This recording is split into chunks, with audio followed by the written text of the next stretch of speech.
ಮಹಾಲಕ್ಷ್ಮೀ ದೇವಿ, ನಿನ್ನ ಕಣ್ಣಿಗೆ ಈ ಬಡ ಭಕ್ತರು ಕಾಣಿಸಿದೆಯಲ್ಲ ತಾಯಿ. ನಾನು ಚಿಕ್ಕಂದಿನಲ್ಲಿ ತಂದೆ ಕಳೆದುಕೊಂಡು ಅನಾಥೆ ಆದೆ. ಆದ್ರೆ ಈ ಅನಾಥೆಗೆ ತಂದೆ ನೆನಪು ಬರದ ಹಾಗೆ ಅವರಿಗಿಂತ ಹೆಚ್ಚಿನ ಪ್ರೀತಿನ ತೋರಿಸಿ ನನ್ನ ಮುತ್ತಾಗಿ ಸಾಕಿ ಬೆಳೆಸಿದರು ನನ್ನ ಹಿರಿಯ ಮಾವ. ಅಷ್ಟೇ ಅಲ್ಲ, ಜೋಡ್ ಹುಲಿಗಳಂತಿರುವ ನನ್ನ ಸೋದರ ಮಾವರಾದ ಶಂಕರ. ನಮ್ಮಂತ ಬಡವರ ಬದುಕುವ ಕಾಲವಲ್ಲ ಇದು ಕಟುಕ ಶ್ರೀಮಂತರ ಕಾಲ. ಅದಕ್ಕಂತೆ ಗಾಂಧೀಜಿಯವರು ಮಾತು ಹೇಳಿದ್ದಾರೆ, ಬಡವ ಬದುಕಿದರೆ ಭಾರತವೇ ಬದುಕಿತು ಅಂತ. ಈಗ ಫ್ಯಾಕ್ಟರಿ ಎಂಬ ಭೂತಕ್ಕೆ ಸಿಕ್ಕು ನಮ್ಮಂತ ಸಣ್ಣ ಸಣ್ಣ ರೈತರು ಬದುಕಲು ಸವಾಲಿನ ಕೆಲಸವಾಗಿದೆ ಅಮ್ಮ. ಅಷ್ಟೇ ಯಾಕಮ್ಮ, ಬಡವರ ಆಸ್ತಿಯ ಕಬಳಿಸುವ ಬಂಡ ಶ್ರೀಮಂತರು ತುಂಬಿಕೊಂಡಿದ್ದಾರೆ. ಹೋಗ್ಲಿ ಬೇಡಿ ಮಾವ. ಹಾ, ಇವತ್ತು ನಿಮ್ಮ ಬಿಕಾಂ ರಿಸಲ್ಟ್ ಇತ್ತಲ್ವಾ, ಏನಾಯ್ತು? ಫಸ್ಟ್ ಕ್ಲಾಸಲ್ಲಿ ಪಾಸ್ ಆಗಿದ್ದು ಗಂಗಾ, ಅದನ್ನ ಹೇಳಲೇ ಬಂದೆ. ಹೌದಾ ಮಾವ, ನನಗಂತೂ ತುಂಬಾ ಸಂತೋಷ ಆಗ್ತಾ ಇದೆ. ಆ ದೇವ್ರ ಮನೆ ಯಾವಾಗಲೂ ಹೀಗೆ ಸಂತೋಷವಾಗಿ ಚೆನ್ನಾಗಿರ್ತಿರ್ಲಿ. ದೇವ್ರು ಎಲ್ಲಿ ತಾನು ನಿನ್ನ ದೇವರು? ಗರ್ಭಗುಡಿಯಲ್ಲಿ ಕಲ್ಲಲ್ಲಿ ಕಲ್ಲಾಗಿ ಕುಂತಿದ್ದಾನೆ ಆ ನಿನ್ನ ದೇವರು. ಈ ನಿನ್ನ ದೇವರು ನಮ್ಮಂತ ಬಡವರು ಕಾಯ್ತಿದ್ದಂದ್ರೆ, ಈ ನಿನ್ನ ದೇವರ ದೊಡ್ಡ ದೊಡ್ಡ ದೇವಸ್ಥಾನದೊಳಗ ತನ್ನ ಹಣೆ ಮೇಲೆ ಇರುವಂತ ಕಿರೀಟ ಕಾಯಕ ಮಾನವ ನಿರ್ಮಿತ ಸಿಸಿ ಕ್ಯಾಮೆರಾಗಳು ಯಾಕೆ ಇರ್ತಾ ಇದ್ವು? ಅಷ್ಟೇ ಯಾಕಮ್ಮ, ಭಕ್ತ ಮಾಡಿದ ಆಭರಣ ಕಾಯಕ ಪೊಲೀಸ್ ಬಂದೋಬಸ್ತ್ ಯಾಕೆ ಇರ್ತಾ ಇತ್ತು? ತನ್ನ ಹಣೆ ಮೇಲೆ ಇರುವಂತ ಕಿರೀಟ, ಮೈ ಮೇಲೆ ಇರುವಂತ ಆಭರಣ ಕಾಯ್ಕೊಳ್ಳೋ ಶಕ್ತಿನ ನಿನ್ನ ದೇವ್ರಿಗೆ ಇಲ್ಲದಿರುವಾಗ ನಮ್ಮಂತ ಬಡವನ್ ಕಾಯ್ತಾನೇನಮ್ಮ ನಿನ್ನ ದೇವರು? ಶಂಕರ, ಯಾವಾಗ ಬಂದೆಪ್ಪ? ಬಂದ ತಕ್ಷಣ ದೇವ್ರನ್ನ ಬೈತಾ ಇದೆಯಲ್ಲೋ. ದೇವ್ರು ಏನಪ್ಪ ನಿನಗೆ ಅನ್ಯಾಯ ಮಾಡಿದ? ಬನ್ನಿ ಬಾಬಾ, ಇವತ್ತು ಶಂಕರ ಮಾವ ಬಿಕಾಂ ಪರೀಕ್ಷೆಯಲ್ಲಿ ಇಡೀ ಜಿಲ್ಲೆಗೆ ಫಸ್ಟ್ ರ್ಯಾಂಕ್ ಬಂದಿದ್ದಾರೆ. ಅದಕ್ಕೆ ಆ ದೇವ್ರ ನಿಮ್ಮನ್ನ ಚೆನ್ನಾಗಿಟ್ಟಿರ್ಲಿ ಅಂತ ನಾನಂದೆ. ಅದಕ್ಕಾಗಿ ಅಲ್ಲಪ್ಪ, ಆ ದೇವರ ದಯದಿಂದ ಬಡತನದ ಕುಟುಂಬದಲ್ಲಿ ಹುಟ್ಟಿದ್ರು ಕೂಡ ಫಸ್ಟ್ ಕ್ಲಾಸಿನಲ್ಲಿ ಪಾಸ್ ಆಗಿದೆಯಲ್ಲ, ಅಂತದ್ರಲ್ಲಿ ಯಾಕಪ್ಪ ದೇವ್ರನ್ನ ಬೈತಾ ಇದೆಯಾ? ಅಲ್ಲ, ತಂದೆ ತಾಯಿಗಿಂತ ಮಿಗಿಲಾದ ದೇವರಿಲ್ಲ ತಾ ಬಲ್ಲವರು ಇದ್ದಾರೆ.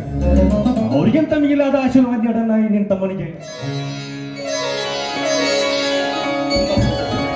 ತುಂಬಾ ಸಂತೋಷ. ಈ ಸಂದರ್ಭದಲ್ಲಿ ನನ್ನ ತಮ್ಮ ಒಬ್ಬ ವಿದ್ಯಾವಂತನಾಗಿ ನೌಕರಿ ಹಿಡಿದ್ರೆ ಆ ಸಂತೋಷ ಮುಂದೆ ಯಾವ ಸಂತೋಷ? ಬಾಬಾ, ನೀವು ಓದಿದ ಅನುಗುಣವಾಗಿ ಯಾವ್ದಾದ್ರು ನೌಕರಿಯನ್ನು ಪಡೆದುಕೊಂಡ್ರೆ ತುಂಬಾ ಒಳ್ಳೇದಾಗುತ್ತೆ. ಅದು ಅಲ್ಲದೆ ನೀವು ಶಾಲೆ ಕಲ್ತಿದ್ದಕ್ಕೂ ಸಾರ್ಥಕ ಆಗುತ್ತೆ. ಗಂಗಾ, ನಮ್ಮಂತವ್ರಿಗೆ ಎಲ್ಲಿ ಸಿಗ್ಬೇಕಮ್ಮ ನೌಕರಿ? ಅದು ಎಷ್ಟು ಹೊಲಸು ಕೊಳತು ನಾರುತ್ತಿರುವ ಈ ರಾಜಕೀಯ ರಾಕ್ಷಸರು ತುಂಬಿಕೊಂಡಿರುವಾಗ ನಮ್ಮಂತವ್ರಿಗೆ ಎಲ್ಲಿ ಸಿಗ್ಬೇಕಮ್ಮ ನೌಕರಿ? ಯಾಕೋ ಶಂಕರ ಹಾಗೆಲ್ಲ ಮಾತಾಡ್ತಾ ಇದೆಯಾ? ನೋಡು, ನನಗೆ ಎಷ್ಟೇ ಕಷ್ಟ ಆದ್ರೂ ಸರಿ, ನೀನ್ ನೌಕರಿ ಹಚ್ಚೋ ಜವಾಬ್ದಾರಿ ನಂದು. ಬೇಕಾದ್ರೆ ನಿನ್ನ ಅರ್ಜುನ ಇದ್ದಾನೆ, ನನ್ನ ಹೊಲದಲ್ಲಿ ಕೂಲಿ ನಾಲಿ ಮಾಡೋದಾಗದೆ ಹೋದ್ರು ಇನ್ನೊಬ್ಬರ ಹೊಲದಲ್ಲಿ ಕೂಲಿ ನಾಲಿ ಆದ್ರೂ ಮಾಡಿ ನಿನಗೆ ನೌಕರಿ ಹಚ್ಚೋ ಜವಾಬ್ದಾರಿ ನಮ್ದಪ್ಪ. ಅಣ್ಣ, ಆಡು ಹಸಿದಿದೆ ಅಂದ್ರೆ ಹಿಡಿ ಕಾಳು ಹಾಕಿ ಹಸಿವು ನಿಗಿಸಬಲ್ಲ ಏ ಬಡವ. ಅದೇ ಆನೆ ಬಂದು ಹಸಿದು ನಿಂತರೆ ಹಸಿವು ನಿಗಿಸಬಲ್ಲನೇ ಬಡವ. ಸಾಧ್ಯವಿಲ್ಲ. ಹೋಗ್ಬಿಡಣ, ಜಯರಾಜನ ಆಳುಗಳು ನಮ್ಮ ತೋಟಕ್ಕೆ ಬೇಲಿಗೆ ಹಾಕಿದ್ರಂತೆ, ಏನಾಯ್ತಣ್ಣ ಅದು? ಹೌದಪ್ಪ, ಆ ಜಯರಾಜ್ ಸಾವುಕಾರ ತನ್ನ ಆಸ್ತಿಯಲ್ಲಿ ಯಾವುದೋ ಒಂದು ಫ್ಯಾಕ್ಟ್ರಿ ಕಟ್ತಾ ಇದ್ದಾನೆ. ಆ ಫ್ಯಾಕ್ಟ್ರಿಗೆ ಹೋಗ್ಬೇಕಾದ್ರೆ ನಮ್ಮ 3 ಎಕರೆ ಜಮೀನು ಅವರಿಗೆ ದಾರಿಯಾಗಿ ಬೇಕಾಗಿದೆ. ಆ 3 ಎಕರೆ ಜಮೀನನ್ನು ಬಿಟ್ಟು ಕೊಡು ಅಂದ. ಇಲ್ಲ, ನಾನು ಬಿಟ್ಟು ಕೊಡೋದಿಲ್ಲ ಅಂದೆ. ಅಷ್ಟಕ್ಕೆ ಆ ಬಂಡ ಬಡ್ಡಿ ಮಗ ಅವರ ಆಳುಗಳ ಕಡೆಯಿಂದ ನಮ್ಮ ಹೊಲಕ್ಕೆ ಬೇಲಿ ಹಾಕ್ಸೋದಕ್ಕೆ ಮುಂದಾಗಿದ್ದಾನೆ. ಆ ಬೇಲಿ ಹಾಕ್ಸೋದನ್ನು ತಡೆಯೋದಕ್ಕೆ ಹೋದ್ರೆ ಅವರ ಆಳುಗಳ ಕಡೆಯಿಂದ ನಮ್ಮ ಹೊಲದಲ್ಲಿರುವ ಬನ್ನಿ ಮಹಾಕೆಳ ಗಿಡಕ್ಕೆ ನನ್ನನ್ನು ಕಟ್ಟಿ ಮೈಯೆಲ್ಲ ಬಾಸುಂದೆ ಬರುವ ಹಾಗೆ ಬಡದು ಬಿಟ್ಟಪ್ಪ. ಅಣ್ಣ, ಧನಿಕರಿಗೆ ಹೆದರಬಾರ್ದಣ್ಣ. ಧನಿಕರ ದರ್ಪಕ್ಕೆ ಇದ್ರ ಉತ್ತರ ಕೊಟ್ಟಾಗ ನಮ್ಮಂತ ಬಡವರ ಬದುಕಲು ಸಾಧ್ಯ. ಶಂಕರ, ನೀನು ಹೇಳಿದೇನೋ ನಿಜ, ಆದ್ರೆ ಅವರು ಶ್ರೀಮಂತರು, ಅವ್ರ ಜೊತೆ ನಮಗೆ ಯುದ್ಧ ಮಾಡೋಕ್ಕಾಗೋದಿಲ್ಲ. ಈ ವಿಷಯ ನನಗೂ ನಿನಗೆ ಅಷ್ಟೇ ಗೊತ್ತಿರಲಿ. ಈ ವಿಷಯ ಏನಾದರೂ ಅರ್ಜುನಿಗೆ ಗೊತ್ತಾದ್ರೆ ಅವನು ಮೊದಲೇ ಮುಂಗೋಪಿ, ನಿನಗೂ ಗೊತ್ತಿದೆಯಲ್ಲ. ಈ ವಿಷಯ ನಮ್ಮೊಳಗೆ ಇರಲಿ. ಅದ ಅರ್ಜುನ್ ಬಾಬಾ ಬಂದೇ ಬಿಟ್ರು.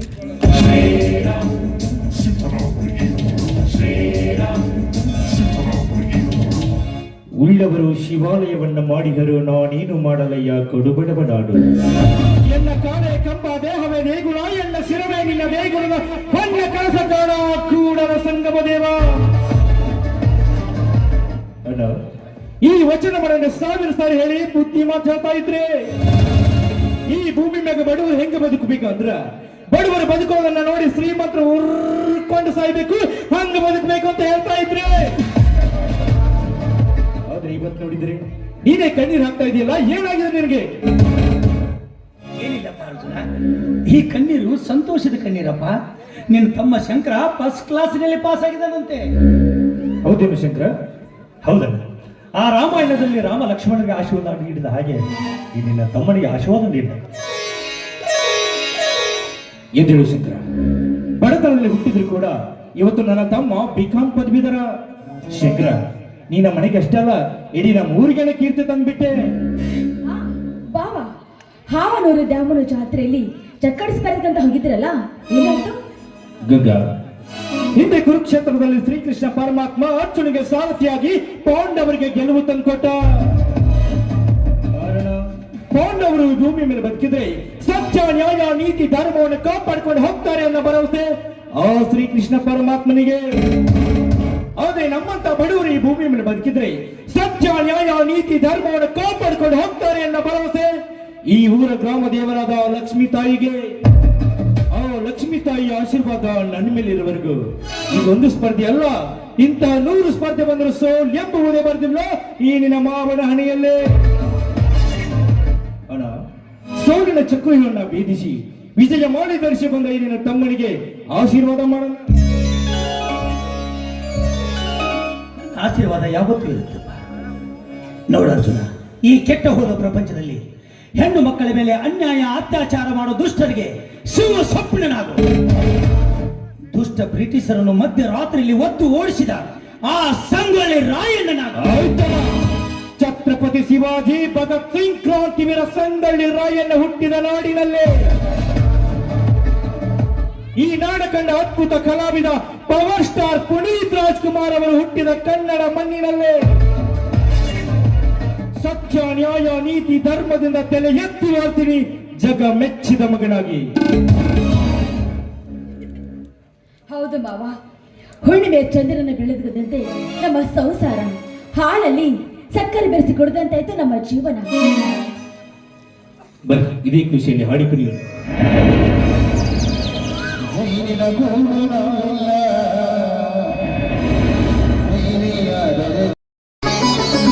ಗಂಗಾ, ಗಂಗಾ ಅನಂತರಲ್ಲಿ ಓದಿದ್ದಾರಲ್ಲ. ಬನ್ನಿ ಮಾವ. ಅರ್ಜುನ್ ಮಾವ ಹಾವನೂರು ದ್ಯಾಮನ ಜಾತ್ರೆಯಲ್ಲಿ ಚಕ್ಕಡಿ ಸ್ಪರ್ಧೆ ಇದೆಯಂತೆ, ಅಲ್ಲಿ ಹೋಗಿದ್ದಾರೆ. ಇನ್ನು ಭಾವನವರು ಆ ಜಯರಾಜ ಸಹಕಾರ ಫ್ಯಾಕ್ಟರಿ ಕಟ್ಟುವ ನೆಪದಲ್ಲಿ ನಮ್ಮ ಹೊಲಕ್ಕೆ ಬೇಲಿ ಹಾಕಿದ್ದಾರಂತೆ ಆ ಸಹಕಾರನ ಆಳುಗಳು.